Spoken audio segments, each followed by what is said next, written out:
तेजस्वी के साथ दिल्ली आई की फ्लाइट में, वो वाकई में चौंका देने वाला है। अब ऐसा तो है नहीं कि नीतीश कुमार घाटी में है कि भाई चलिए आधा आधा पैसा डाल के दिल्ली चलते हैं, ऐसा तो कोई स्थिति यहाँ दोनों की नजर नहीं आती। अब वाकई में नीतीश कुमार खेला करते हैं कि चिराग पासवान भी इस स्थिति में अब नजर आ रहे हैं। चिराग पासवान भी अब कहीं ना कहीं 5 सीटें जीतने के बाद और ज्यादा उत्साहित होंगे और ज्यादा उनका मनोबल बढ़ा होगा और अब की बार 5 से भी ज्यादा वो 25-30 विधानसभाओं पर। पहली बात तो ये 10 साल के बाद ऐसा चुनाव है जिसके परिणाम के बाद मोदी से अधिक चर्चा बाकी नेताओं की हो रही है। आप देखिए खुद बीजेपी के अंदर अगर बात करें तो अमित शाह की चर्चा हो रही है, इसके अलावा शिवराज सिंह चौहान। नमस्कार, मैं नाज़मीन खान और आप देख रहे हैं SPN 9 न्यूज। लोकसभा चुनाव 2024 के नतीजे 4 जून को सामने आए और एनडीए एक बार फिर से सरकार बनाने में कामयाब दिखाई दिया। जहां एनडीए एक बार फिर से जीत हासिल करता हुआ नजर आया, लेकिन अपने ही 400 पार के नारे में फंस गया, क्योंकि इस बार भारतीय जनता पार्टी ना तो अकेले उतनी सीटें जीत पाया, ना एनडीए गठबंधन यहां पर वो आंकड़ा पार कर पाया जो कहीं ना कहीं बार बार नारा दिया जा रहा था कि इस बार 400 पार होगा।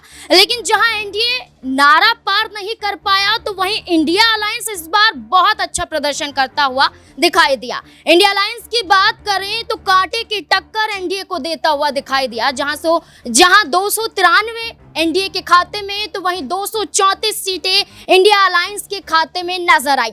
अब सरकार बनाती हुई भारतीय जनता पार्टी नजर आ रही है, जहां 8 जून को प्रधानमंत्री के तौर पर नरेंद्र मोदी शपथ ग्रहण करेंगे, तो वहीं उससे पहले कैबिनेट विस्तार को लेकर, मंत्रालय बंटवारों को लेकर एक बड़ा फैसला होता हुआ भी नजर आ रहा है। जहां कैबिनेट में मंत्री पदों की मांग को लेकर ही एनडीए कहीं ना कहीं फंस भी सकता है। एक तरफ इंडिया अलायंस भी दावा कर रहा है कि वो भी सरकार बना सकता है अगर नीतीश कुमार और चंद्रबाबू नायडू उनके साथ आ जाएं। लेकिन जहां बीते दिन इंडिया अलायंस और एनडीए की बैठक होती हुई नजर आई, इसमें कहीं ना कहीं स्पष्ट भी होता हुआ दिखाई दिया कि एनडीए के लिए अब बड़ी चुनौतियां उनके सहयोगी दल ही बनते हुए नजर आ रहे हैं। अब कैबिनेट में बड़ी बड़ी मांग, बड़े बड़े मंत्रालय पदों की मांग, क्या गले की फांस सब एनडीए के लिए बन गया है? तो क्या इंडिया अलायंस इसमें बाजी मारता हुआ नजर आएगा? इससे जुड़े हुए तमाम सवाल बनते हैं। न्यूज रूम में मौजूद है अक्षय, मेरे साथ मौजूद है। जानने की कोशिश करेंगे कि अब आगे क्या नया मोड़ आता है। अक्षय, जैसे कि बात करें, एकनाथ शिंदे हैं, 2 मंत्रालयों की मांग करते हुए नजर आ रहे हैं। जनता दल यूनाइटेड की बात करें नीतीश कुमार की, वो भी कहीं ना कहीं 3 मंत्रालयों की मांग करते हुए नजर आ रहे हैं। तो क्या कैबिनेट विस्तार जो होगा, एनडीए इसी में ही फंसता हुआ दिखाई देगा और इंडिया अलायंस क्या बाजी मारता हुआ दिखाई दे सकता है? देखिए यहाँ पर जो पूरा सीटें निकल करके सामने आई है, 292 पर एनडीए जीता है, जिसमें से 240 भारतीय जनता पार्टी की है और शेष 52 सीटें सहयोगी दलों की है। इसमें सबसे आगे नजर आ रहे हैं टीडीपी के चंद्रबाबू नायडू की 16 और नीतीश कुमार की जेडीयू की 12। तो अब आप यहाँ देखिए कि जो 272 का जादुई आंकड़ा है बहुमत का, जिसे पार कर पाने में भारतीय जनता पार्टी नाकाम हुई है और वो बहुमत एनडीए के तहत मिला है, ना कि बीजेपी को मिला, यानी कि सहयोगी दलों के सहारे मिला है। अब जो बीजेपी बहुमत पाने में नाकाम रही है, उससे जो सहयोगी दल है वो उस पर हावी हो रहे हैं और यही कारण है कि एक सीट जीतने वाले जीतन राम मांझी भी, एमओएस भी नहीं, यहाँ पर सीधा केंद्रीय मंत्री की मांग कर रहे हैं, कैबिनेट में जगह मांग कर रहे हैं। चिराग पासवान की कैबिनेट की मांग कर रहे हैं। एकनाथ शिंदे का आपने जिक्र किया, वो भी यहाँ पर तकरीबन 2 से 3 केंद्र में अपने मंत्री बिठाना चाहते हैं और 2 राज्य मंत्री की मांग कर रहे हैं। इसके अलावा यहाँ पर अनुप्रिया पटेल खुद केंद्रीय राज्य मंत्री है और शायद अब की बार तो वो कैबिनेट की सीधे तौर पर मांग रख दे। तो कुल मिलाकर के एनडीए यहाँ पर फंसता नजर आ रहा है। लेकिन एक यहाँ पर एक प्लस पॉइंट ये नजर आता है, आप देखेंगे कि जो आला कमान भारतीय जनता पार्टी का है वो डील करने में बहुत यहाँ पर सशक्त नजर आता है।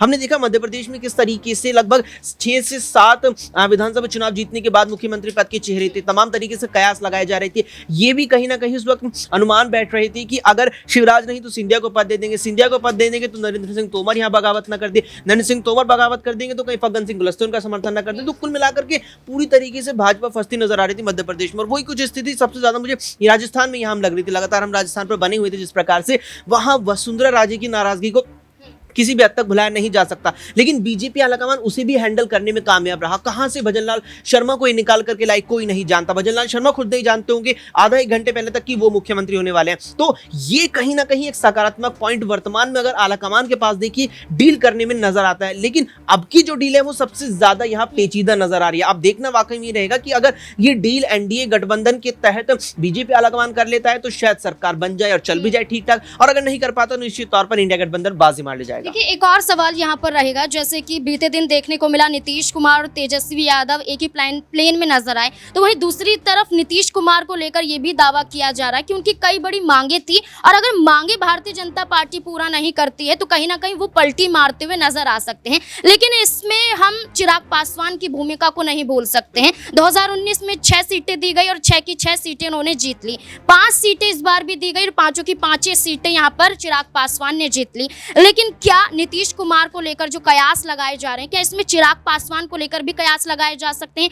अगर यहाँ पर पलटी मारते हुए नीतीश कुमार नजर आ सकते हैं, चंद्रबाबू नायडू नजर आ सकते हैं, अगर ऐसे कयास लगाए जा रहे हैं तो क्या चिराग पासवान भी ये कदम उठा सकते हैं? बिल्कुल नाज़मीन, देखिए केवल यहाँ पर पलटी अगर कोई मारता है, चाहे नीतीश कुमार हो चाहे चिराग पासवान हो, उसमें केवल मंत्रालय या कैबिनेट में जगह नहीं, हमें बिहार विधानसभा चुनाव भी यहाँ ध्यान जहन में रखने होंगे। अगले साल बिहार में विधानसभा चुनाव है और जो बीते जो 2 विधानसभा चुनाव बिहार की हुए वो दिखाते हैं उसके आंकड़े कि नीतीश बाबू को राजद के साथ जाकर विधानसभा में बेहतर फायदा हुआ है भाजपा की तुलना में, और वो बात नीतीश कुमार की नजर में सबसे पहले होगी। आप यहाँ पर गौर करेंगे तो लगभग सभी राजनीतिक दलों की जो कल एनडीए की बैठक हुई उसमें जो सहयोगी दल थे उनके सबका एक नेता आया था, चाहे जयंत चौधरी आरएलडी से हो, चाहे प्रफुल्ल पटेल एनसीपी से हो या अनुप्रिया पटेल हो। लेकिन अगर आप यहाँ पर गौर करेंगे तो जेडीयू से ललन सिंह भी साथ थे नीतीश कुमार की, इकलौती शायद यहाँ पार्टी थी जेडीयू जिसकी तरफ से 2 नेता पहुंचे थे। अब ललन सिंह जिस प्रकार से नीतीश कुमार का अपने जिक्र किया तेजस्वी के साथ दिल्ली आए की फ्लाइट में, वो वाकई में चौंका देने वाला है। अब ऐसा तो है नहीं कि नीतीश कुमार घाटे में है कि भाई चलिए आधा पैसा डाल के दिल्ली चलते हैं, ऐसा तो कोई स्थिति यहाँ दोनों की नजर नहीं आती।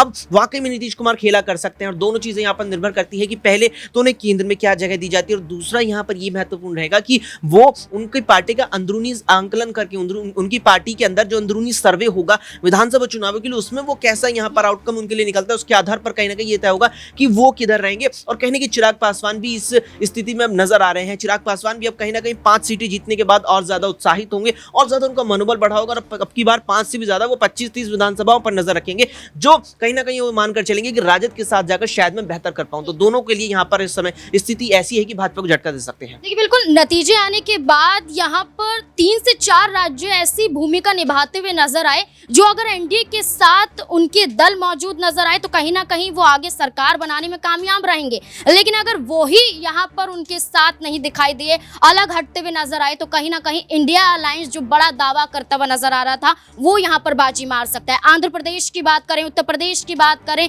बिहार की बात करें तो महत्वपूर्ण भूमिका यहाँ पर महाराष्ट्र भी अदा करता हुआ नजर आता है। और वहीं देवेंद्र फडणवीस की बात करें जो उप मुख्यमंत्री पद पर हैं लेकिन वो इस्तीफे की पेशकश करते हुए नजर आते हैं, कहीं ना कहीं हार मान रहे हैं और भारतीय जनता पार्टी महाराष्ट्र में बेहतर प्रदर्शन नहीं कर पाई है। इसी वजह से उनका दावा है कि वो कहीं ना कहीं इस्तीफा दे भी सकते हैं। इस्तीफा दिया नहीं है लेकिन सवाल बनता है। अमन सर मेरे साथ मौजूद है, जानने की कोशिश करेंगे। अमन सर, देवेंद्र फडणवीस को लेकर दावा किया जा रहा है कि वो खुद कह रहे हैं कि महाराष्ट्र में भारतीय जनता पार्टी इस बार बेहतर प्रदर्शन नहीं कर पाई है और वो इस्तीफे की पेशकश कर रहे हैं। यहाँ पर सिर्फ देवेंद्र फडणवीस नहीं बल्कि एकनाथ शिंदे की बात करें जो 7 सीटें जीतते हुए नजर आए थे, यहाँ पर दावा किया जा रहा है कि जो 7 सांसद हैं वो उद्धव ठाकरे गुट के संपर्क में नजर आ रहे हैं। महाराष्ट्र में एक अलग स्थिति और एक तरफ एनडीए सरकार बनाने में क्या विफल होता हुआ नजर आएगा? देखिए, पहली बात तो ये 10 साल के बाद ऐसा चुनाव है जिसके परिणाम के बाद मोदी से अधिक चर्चा बाकी नेताओं की हो रही है। आप देखिए, खुद बीजेपी के अंदर अगर बात करें तो अमित शाह की चर्चा हो रही है, इसके अलावा शिवराज सिंह चौहान की चर्चा हो रही है जो इतनी बड़ी जीत के साथ कह सकते हैं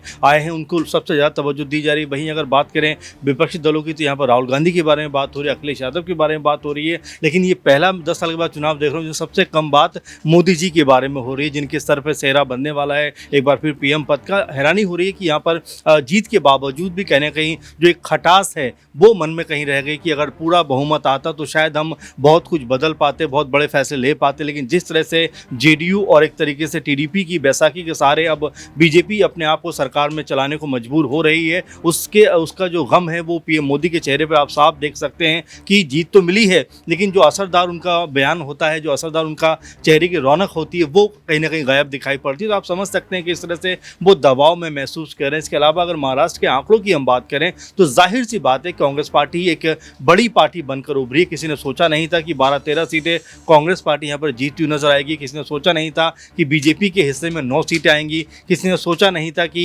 जो शिवसेना उद्धव ठाकरे ग्रुप की है उनके पास जो है 9-10 सीटें आ जाएंगी। तो कई सारे ऐसे फैसले रहे जनता के जिन्होंने चौंकाया और इसी वजह से कहीं ना कहीं जो मोदी सरकार तीसरी बार लगातार बनती हुई दिखाई पड़ती है वो उतनी सहज और उतनी कह सकते हैं हैं बड़ी जीत के साथ नहीं जा रहे जैसा उनका अनुमान था।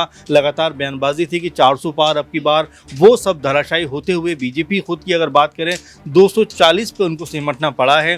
पूरे एनडीए कुनबे की बात करें तो 293-94 का आंकड़ा उनका बनकर सामने आया, जो ये बताता है किस तरह से अब बीजेपी अगर अपने दम पर बहुमत में होती तो शायद बड़े फैसले कर पाती, लेकिन अब जबकि वो टीडीपी और जेडीयू के साथ में चलने को मजबूर है। और आप देखिए कि जेडीयू और टीडीपी लगातार दबाव बना रहे हैं कि भाई बड़े बड़े मंत्रालय हमें मिलने चाहिए, हमें रक्षा मंत्रालय मिलना चाहिए। खबर तो यहाँ तक है कि टीडीपी ने गृह मंत्रालय तक मांग लिया है। तो आप समझ सकते हैं कि कहीं ना कहीं दबाव में बीजेपी नजर आ रही है। देखिए, बीजेपी सर दबाव में नजर आ रही है और इसमें भूमिका अब मध्य प्रदेश के पूर्व मुख्यमंत्री भी निभाते हुए दिखाई दे रहे हैं। शिवराज सिंह चौहान की बात करें, विदिशा से चुनाव जीत जाते हैं बहुमत के साथ, तो वहीं दावा अब उनको लेकर भी किया जा रहा है। तो क्या प्रधानमंत्री का चेहरा अब इतना कारगर इस बार के चुनाव में साबित नहीं हुआ, जहां शिवराज सिंह चौहान का नाम पीएम पद के लिए भी आगे आ रहा है? जाहिर बात है, क्योंकि अब पूरा चुनाव अगर आप मोदी के नाम पर लड़ेंगे तो जाहिर बात है कि हार का ठीकरा भी उनके ही सर पे आपको फोड़ना पड़ेगा। और वही बात लगातार कई बीजेपी के नेता भी कहते हुए करते हुए नजर आ रहे हैं, हालांकि दबी जुबान में कर रहे हैं, लेकिन बिल्कुल ये बात सामने आ रही है कि जो पीएम मोदी बनारस में अपने गढ़ के अंदर 1.2 कह सकते हैं 1,25,000 के आसपास वोटों जीतते हैं, वहीं शिवराज सिंह चौहान 8 लाख से भी ज़्यादा कह सकते हैं मतों जीतते हैं। वहीं अमित शाह जो गृह मंत्री हैं बहुत बम्पर जीत दर्ज करते हैं। तो बिल्कुल यही वजह है कि उनके बारे में यहाँ पर बात हो रही है। और जाहिर बात है कि आज नहीं तो कल पीएम फेस को चेंज करना पड़ेगा। तो कौन से वो बड़े नाम हैं? क्या वो शिवराज सिंह चौहान होने वाले हैं? उनके साथ में अभी अच्छी खासी उम्र भी है, क्योंकि 8-9 साल छोटे हैं पीएम मोदी से। तो कई सारे ऐसे कारण नाज़मीन जो यहाँ पर बीजेपी के अंदर अब पनपते हुए दिखाई पड़ते हैं, क्योंकि जब आपके कह सकते हैं राजनीतिक जो ताकत है जब कम होनी शुरू होती है, उसके बाद आपके कई लोग जो आप आसपास के ही होते हैं, दूसरे तो बात की बात है, पहले आपके ही अपने लोग उभर के सामने आ जाते हैं। और ऐसे मुझे लगता है कि अमित शाह और शिवराज सिंह चौहान सबसे बड़े दावेदार बनके